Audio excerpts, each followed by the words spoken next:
It was a gray October morning in 2018, the kind of morning when the city of Boston seemed to exhale steam from every manhole cover, the dampness hanging heavy in the air. Marcus Johnson tightened the strap of his backpack and descended into the subway station. He was 28 years old, a software developer working for a financial firm downtown, and like every other commuter at 7:45 a.m., he had a single goal: get to work before the morning stand-up meeting. He had on his work clothes, a navy blazer over a white button-down shirt, slim gray slacks, and polished shoes. His headphones were in, playing Coltrane softly, though he kept the volume low enough to hear the conductor's announcements. Nothing about him, at first glance, screamed unusual. But the morning wouldn't stay normal. It would unravel into a story Marcus would later recount with a shaking voice. A story about how quickly suspicion could twist into danger, and how racial profiling had changed the way he moved through the world. Marcus noticed the stairs almost immediately. On the opposite side of the platform stood two police officers, transit cops in dark uniforms. Their eyes swept the crowd, pausing just a little too long on him. He felt it, the way black men always feel it, an awareness drilled into him since childhood. His mother's words echoed in his head. "Marcus, you can do everything right, dress the part, be polite, and still, someone will only see your skin." The officers walked closer, but not directly to him. One whispered something to the other.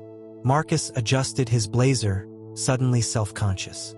He checked his phone, pretending to be absorbed. But when he looked up again, one of the officers had stepped onto his side of the platform. The hairs on his arms prickled. The officer's voice was casual at first. "Hey, buddy, you got a minute?" Marcus tugged one earbud out. "Sure. What's up? Can we see some ID?" Marcus blinked. Around him, other commuters glanced briefly, then turned away, pretending not to notice.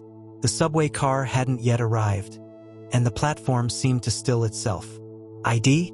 For what?" Marcus asked. His voice was calm, but his chest tightened.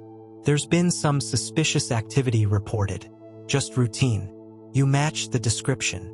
Those words landed like a brick in Marcus's stomach. "What description?" he asked carefully. The officer didn't answer directly.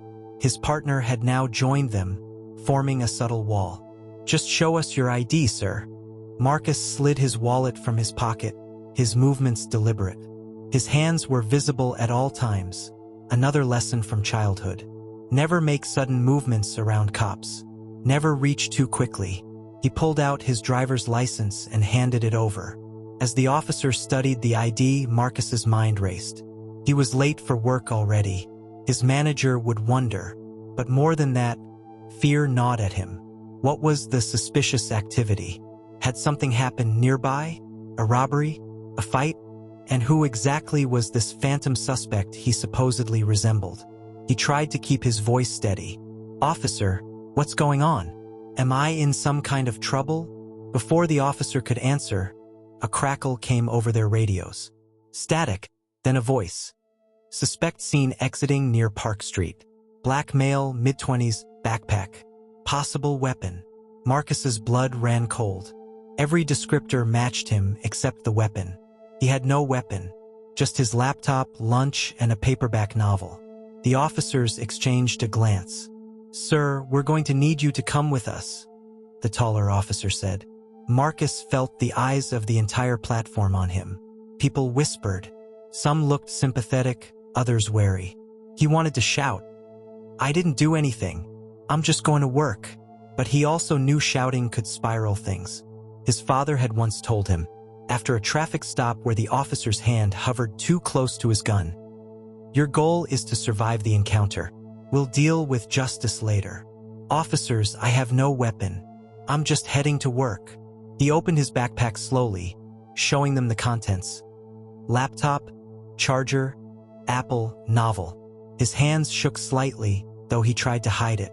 Still, the officers tensed as he unzipped it. They peered inside, their hands resting too comfortably on their holsters. Then came the twist. An older white woman stepped forward. She had a red scarf and carried a shopping bag. Her voice trembled but carried conviction. "Excuse me, officers. That young man has been standing here the whole time. I've been next to him for 10 minutes.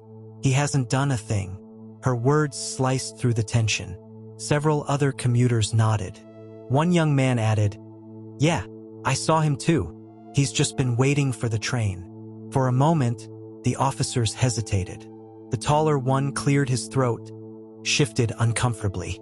The subway car screeched into the station, doors hissing open. The officer handed Marcus back his ID. "All right, you can go." Just like that. No apology. No acknowledgement. Marcus stepped onto the train, his heart still hammering. As the doors closed, he locked eyes with the woman in the red scarf. She gave him the smallest nod of solidarity. At work, Marcus tried to shake it off, burying himself in lines of code. But the encounter gnawed at him. By lunch, he couldn't focus.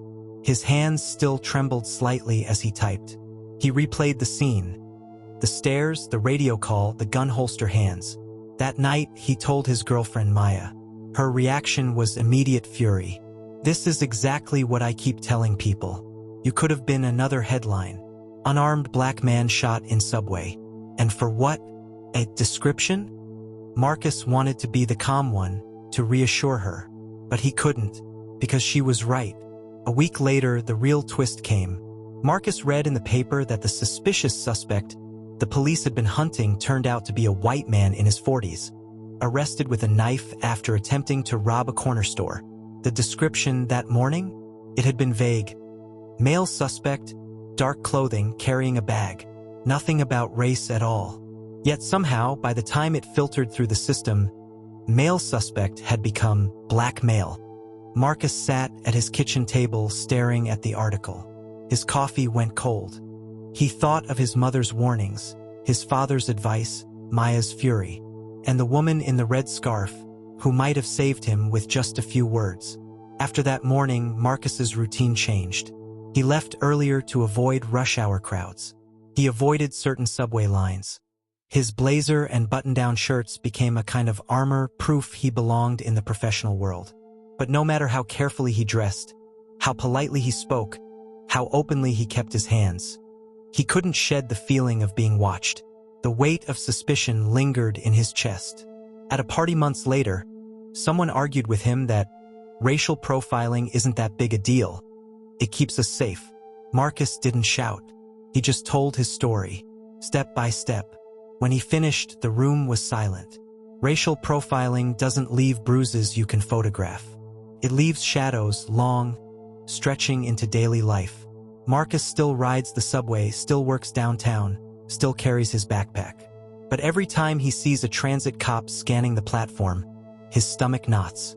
Because he knows how close he came to being reduced to a description. How close he came to becoming a name in the news.